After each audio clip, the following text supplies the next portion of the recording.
There comes a point in every institution where reflection is no longer enough, where discussion is no longer sufficient, where a decision must be made.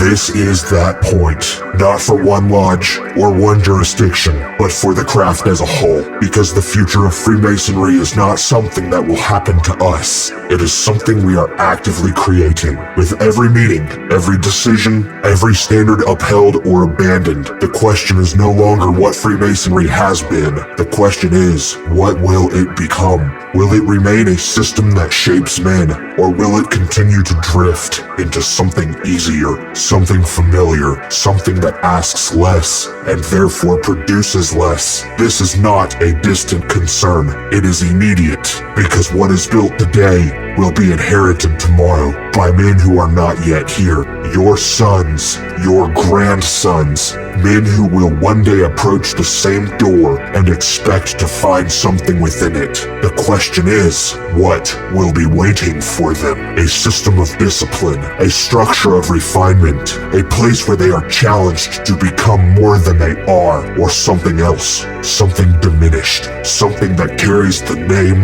but not the weight. Freemasonry was never preserved because it was convenient. It endured because it was meaningful, because it offered something that could not be found elsewhere. A place where men gathered not for entertainment, but for thought, not for comfort, but for development, not for recognition, but for transformation. This is what gave it power, not visible power, but influence. The kind of influence that comes from men who think clearly, who act deliberately, who are not easily shaped by the world around them. This is why it mattered. This is why it endured. And this is what is at risk. Not through removal, but through neglect. Because when purpose fades, the structure remains. And what remains can be mistaken for the whole. But it is not the whole. It is the outline of something that once was. The ancient understands this. He does not seek to create something new. He seeks to restore what was already proven, not out of nostalgia,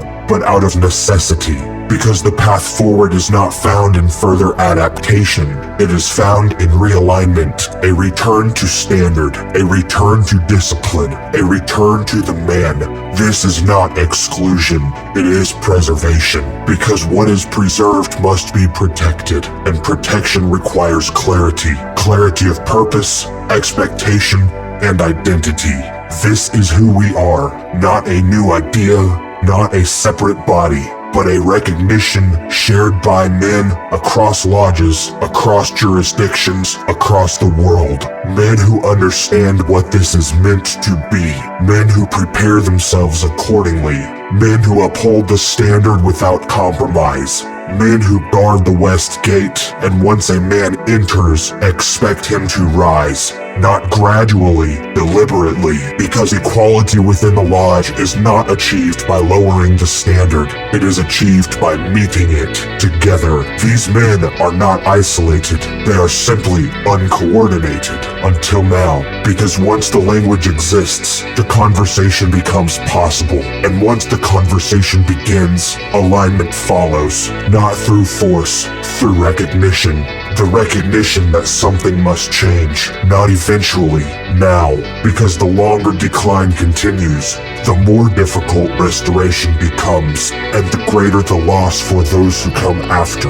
This is the responsibility, not to ourselves, but to the future, to ensure that what is passed forward is not a diminished version, but a worthy one. A system that still demands, still refines, still transforms, because anything less is not preservation, it is surrender. The decision is not theoretical, it is personal. It is made by each man, in each lodge, on each night, through what he chooses to uphold or allow.